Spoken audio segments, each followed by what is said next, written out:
l'Afrique abrite des énigmes qui défient même les esprits les plus brillants. D'une rivière entièrement rose au dinosaure le plus ancien. Accompagnez-nous pour dévoiler 15 mystères d'Afrique que personne ne peut déchiffrer. Numéro 15. Le mystérieux lac rose du Sénégal.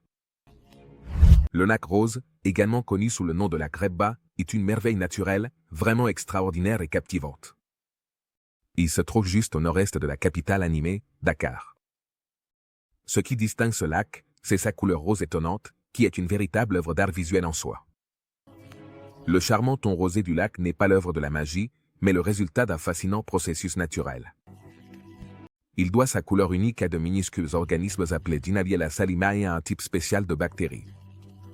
Ces minuscules êtres salis pour produire un pigment rose rougeâtre qui transforme l'eau en un spectacle vif. Lorsque les rayons du soleil dansent sur la surface du lac, ils créent un impressionnant déploiement de couleurs. Selon l'heure de la journée et l'angle du soleil, vous pourrez assister à une gamme de tons allant des pastels doux au magenta vibrant. C'est comme un spectacle de lumière propre à la nature.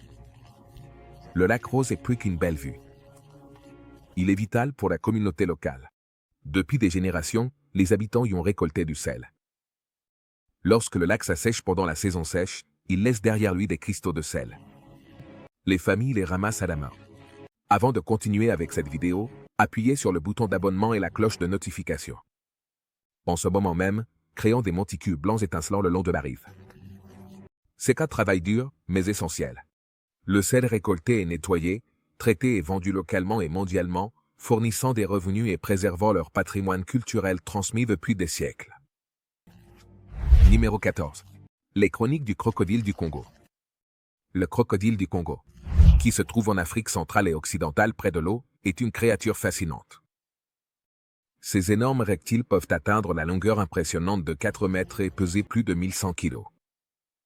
Ils ont des museaux larges et des dents acérées, qui sont comme les outils parfaits de la nature pour capturer poissons, oiseaux et autres animaux.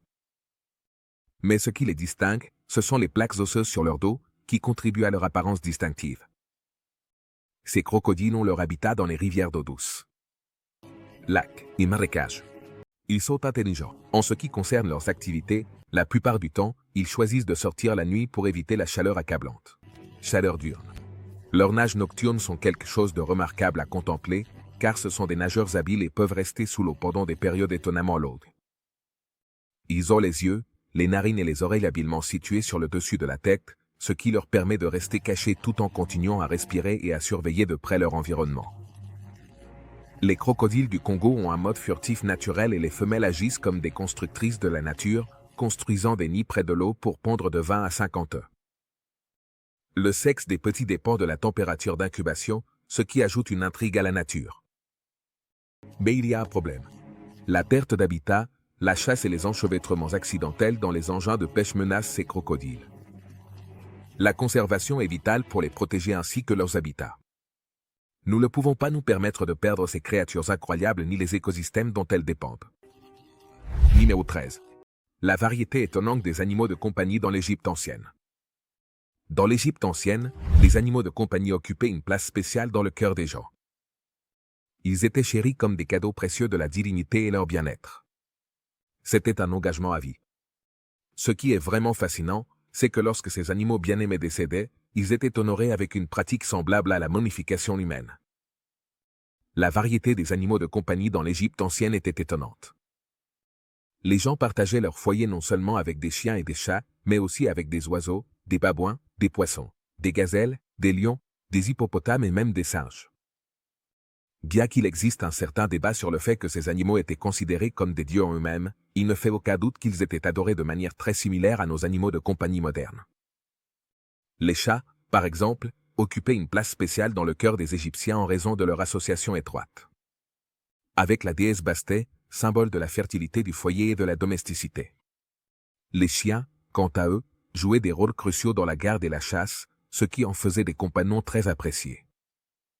Ce qui est vraiment émouvant, c'est que ces animaux de compagnie n'étaient pas seulement des animaux, mais étaient appréciés comme de véritables compagnons de vie. Le lien entre les humains et leurs animaux de compagnie était si fort qu'il s'étendait à l'au-delà. On croyait que dans l'au-delà, tant les humains que leurs amis, à poil ou à plumes, se réuniraient joyeusement, poursuivant leur compagnie pour l'éternité. Numéro 12. Pierre céleste bleue. Dans le vaste natte de temps de l'existence de la Terre, celle-ci a eu quelques visiteurs cosmiques extraordinaires sous forme de météorites. Des roches de l'espace extérieur qui parcourent l'univers et trouvent parfois leur chemin jusqu'à notre planète. Parmi ces voyageurs célestes se trouve la pierre céleste, une roche d'un bleu captivant que l'on croit être un fragment de météorite. Alors que certaines personnes la contemplent avec un étonnement mystique, d'autres l'approchent avec un vif intérêt scientifique. L'histoire de la pierre céleste commence avec sa supposée découverte en 1990 par Angelo Patton, archéologue et géologue en Sierra Leone, Afrique de l'Ouest. Cependant, même avant son exhumation, les légendes locales parlaient de ces pierres, comme si elles avaient autrefois été des habitants du ciel. Selon ces légendes, des forces divines les ont jetées sur terre, emprisonnant des êtres d'un autre monde à l'intérieur des pierres, comme punition pour leurs transgressions. Angelo Patton a pris les légendes au sérieux, enquêtant minutieusement sur la pierre céleste dans les laboratoires. Les découvertes étaient surprenantes. Elle était principalement composée d'oxygène, avec des traces de carbone, de chaux, de silicium, et plus encore. Cette composition unique laissait entendre une origine d'un autre monde. Contrairement à n'importe quelle roche terrestre, la datation au carbone la situait entre 2,5 millions et 17 000 ans. Avec le temps, les collectionneurs ont chéri des fragments de pierres célestes comme des reliques rares. En 2013, l'artiste Jared Collins a trouvé une pièce non identifiée à Hong Kong. Les tests n'ont pas pu la classifier, ce qui a accru son mystère. Numéro 11. Les ruines de Bokoni. Les ruines de Bokoni, cachées dans la pittoresque province de Mpumalanga, en Afrique du Sud, ne sont rien de moins qu'une merveille archéologique captivante. Ces anciennes structures de pierre, méticuleusement élaborées par le peuple Bokoni, sont comme entrées dans une machine à remonter le temps qui nous transporte aux racines de l'actuelle communauté Bokoni. S'étendant sur une vaste superficie, les ruines de Bokoni présentent une impressionnante variété de constructions en pierre. Il y a de grands murs de pierre qui semblent s'élever en gracieux escaliers, des dispositions circulaires énigmatiques de pierre qui suggèrent des rituels cachés et d'autres formations hypnotisantes qui défient l'explication conventionnelle. Archéologues et chercheurs se lancent dans une quête passionnante pour percer les secrets de ces ruines. C'est comme assembler un puzzle complexe où chaque pierre raconte une histoire. Certaines de ces structures servaient de refuge pratique contre les rudes éléments de la nature, ressemblant à la courbe protectrice de la griffe d'un chat. Certaines formations portent des marques de cérémonies anciennes, suggérant les riches rituels qui se déroulaient autrefois ici. Ces conceptions suggèrent également une défense stratégique, comme des plans pour la survie, gravés dans la pierre. Bien que leur âge exact reste un mystère, les experts estiment leur origine ancienne. Ces ruines, comme des échos du passé, offrent une vision profonde de la vie. Les interactions et les adaptations du peuple Bokoni sont des portes vers la compréhension de cette civilisation perdue. Numéro 10. Tablette de pierre, nubienne. Au cœur d'un vaste cimetière africain dont l'histoire remonte à un incroyable chiffre de 2700 ans, les archéologues ont déterré un trésor de mystérieuses tablettes de pierre de l'ancienne Nubie. Ces tablettes portent des inscriptions dans la langue des Couchites, éclairant un royaume mystérieux qui prospérait autrefois sur le site soudanais de Sabinga, où un grand temple fut dédié à la reine Taï d'Égypte, durant une période s'étendant depuis le 7e siècle avenue Jésus-Christ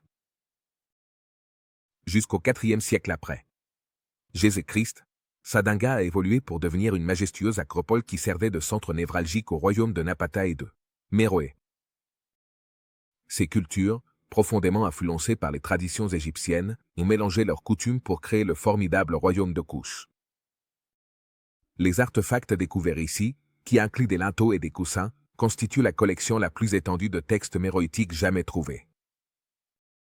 Le méroïtique, une ancienne écriture adaptée des caractères égyptiens, reste en grande partie une énigme pour les érudits modernes, attendant d'être déchiffrée comme un secret tentant.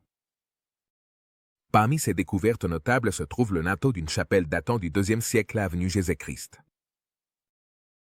Il est orné d'une représentation de Maa, la déesse égyptienne qui symbolise l'équilibre et la justice.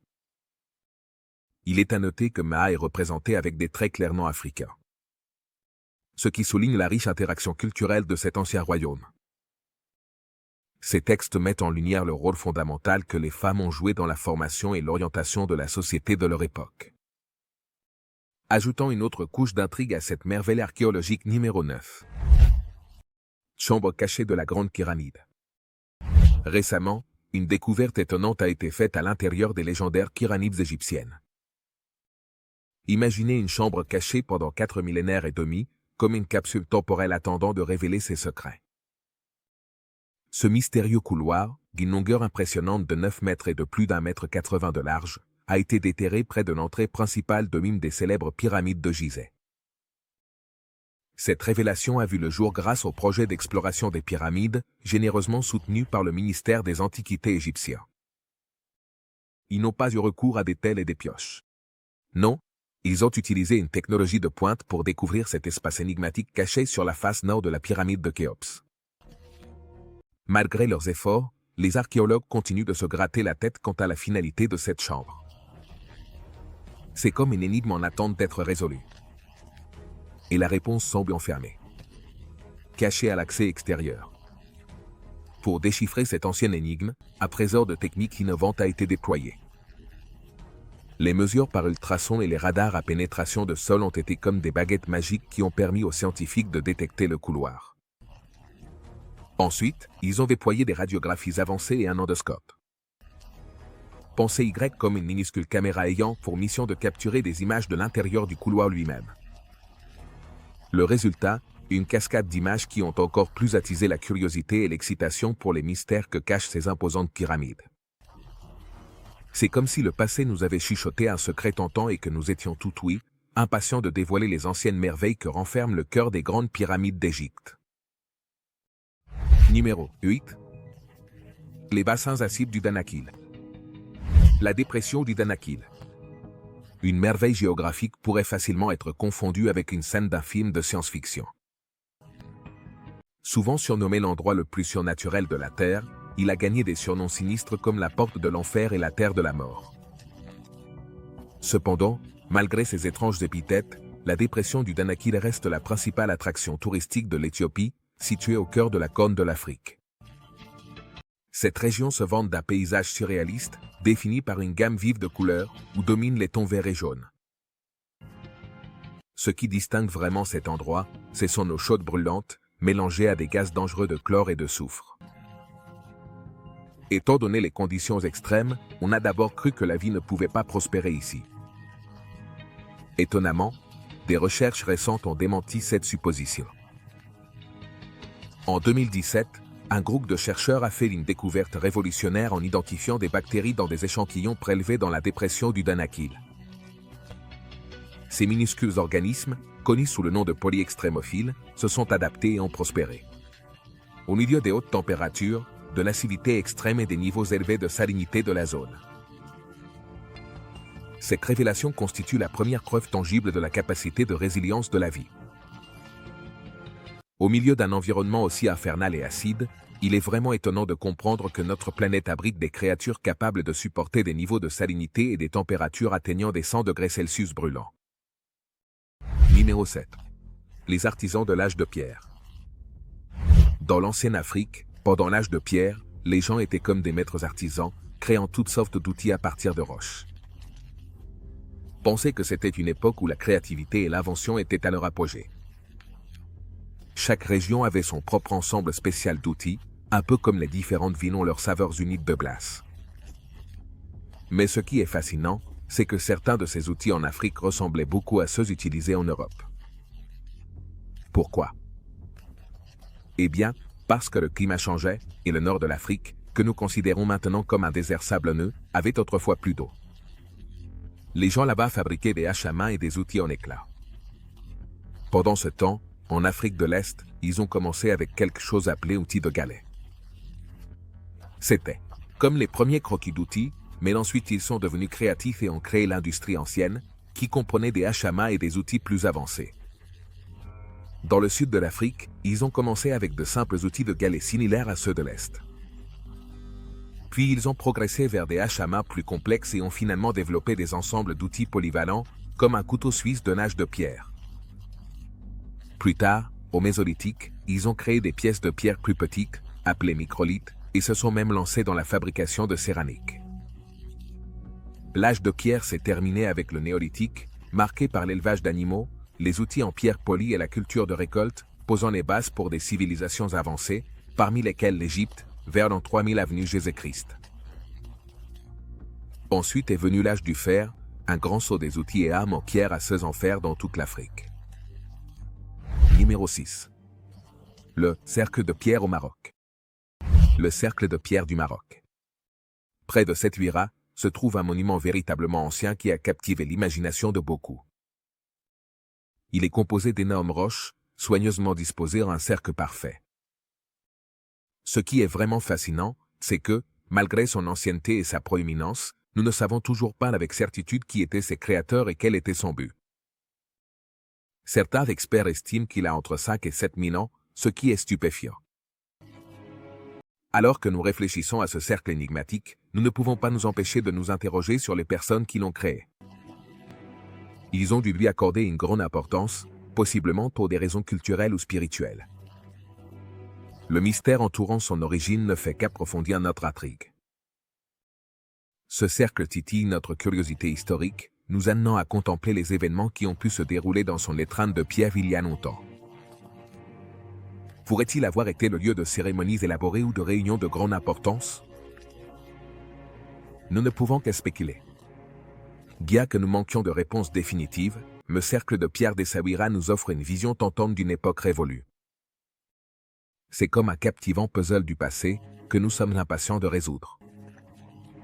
L'étudier nous aide à reconstruire une image plus claire de l'histoire, éclairant les diverses manières dont les sociétés anciennes percevaient leur monde et interagissaient avec lui.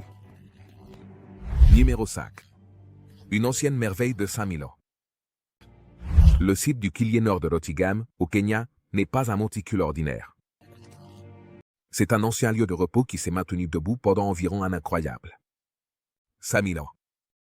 Il est niché dans une terre remplie de grès rouges vibrants et de formidables roches volcaniques.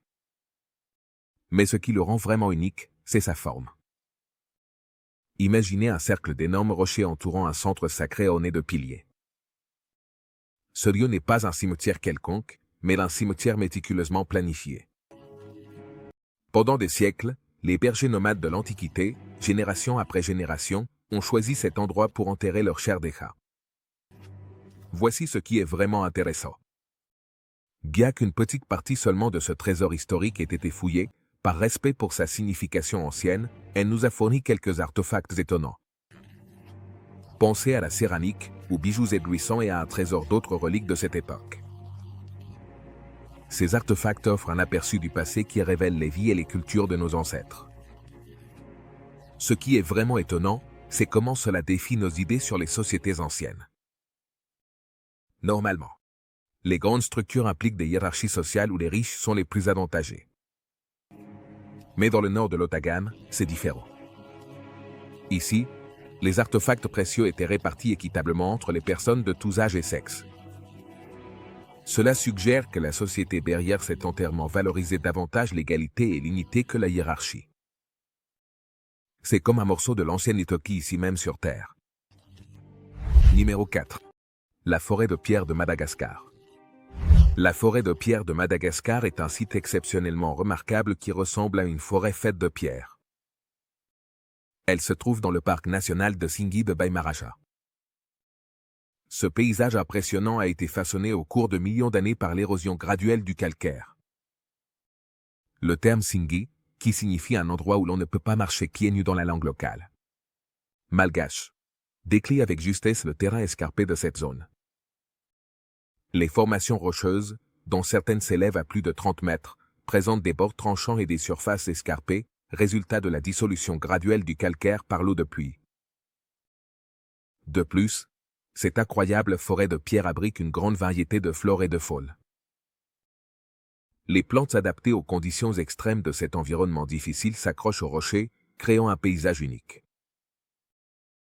Parmi les espèces les plus remarquables, on trouve les orchidées endémiques et les fougères géantes.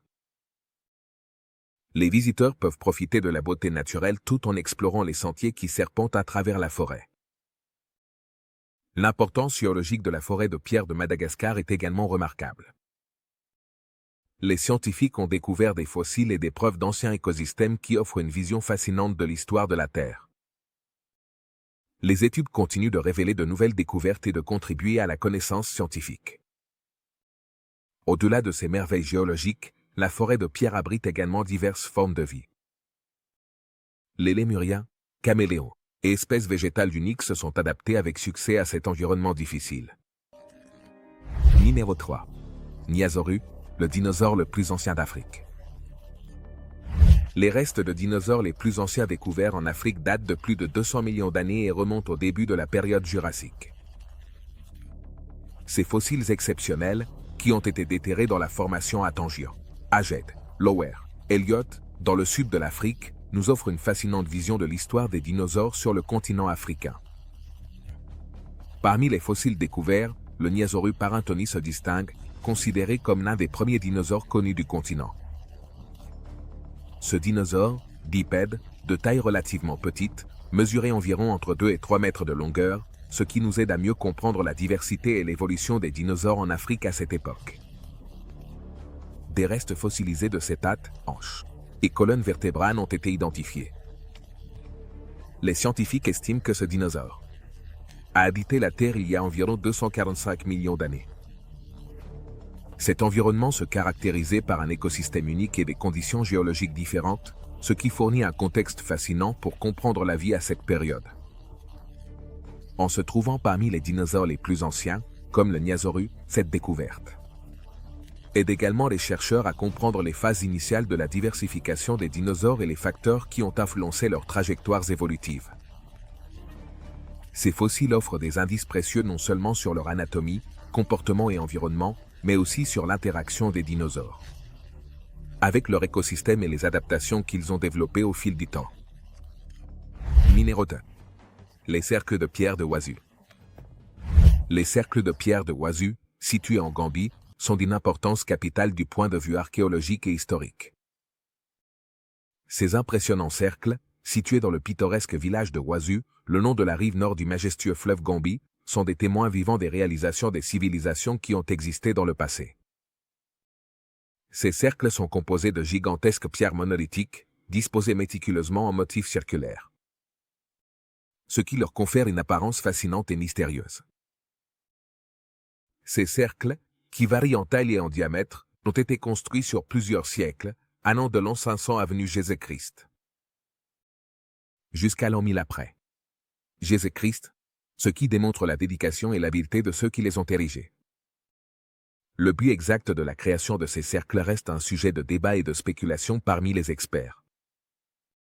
Bien qu'aucune conclusion définitive n'ait été atteinte, certains experts émettent l'hypothèse que ces cercles pourraient avoir été utilisés à des fins funéraires, car des restes humains ont été découverts à proximité de certains d'entre eux. Cependant, cette théorie nécessite encore plus de recherches et de preuves pour être confirmée.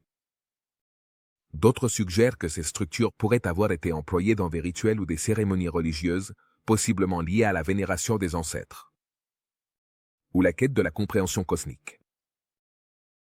Il convient de noter que ces cercles de pierre font partie d'un groupe plus large, et en 2006, l'UNESCO les a officiellement reconnus comme les cercles de pierre de Sénégambie, soulignant leur profond sens culturel et historique. Minerwa. La ville perdue de Edi. Située dans le paysage kényan, les ruines de Edi offrent une vision captivante d'une époque révolue. Enclavées au milieu de forêts luxuriantes, ces vestiges fournissent de subtils indices d'une ville swahili autrefois prospère. Curieusement, l'absence de documents écrits de cette époque n'a fait qu'approfondir l'énigme, ce qui a conduit les historiens à réfléchir sur l'identité de ces anciens habitants et les motivations qui les ont poussés à partir quand la jungle envahissante a englouti leur demeure. En fait, les preuves indiquent un exode délibéré, comme en témoigne le retrait soigneux des objets de valeur par les résidents avant de quitter leur maison, qui dissimulaient des pièces vides et des forteresses accessibles par des trappes discrètes. La question de savoir pourquoi 2500 personnes ont abandonné leur foyer reste un sujet de débat. J'ai dit, une construction du XIIIe siècle demeure un mystère, malgré son isolement relatif des établissements voisins. Ce centre urbain ancien disposait de puits d'eau, de systèmes d'assainissement avancés, d'un drainage efficace et même de toilettes avec chasse d'eau. Son paysage architectural comprenait des mosquées, des manoirs opulents, des résidences Des tombes et des cimetières désignés qui, ensemble, en ont fait une ville musulmane distinctive. Étonnamment, elle est restée abandonnée jusqu'à sa redécouverte par des explorateurs britanniques en 1894, obtenant finalement la reconnaissance comme monument national kényan en 1927. À bientôt dans la prochaine vidéo.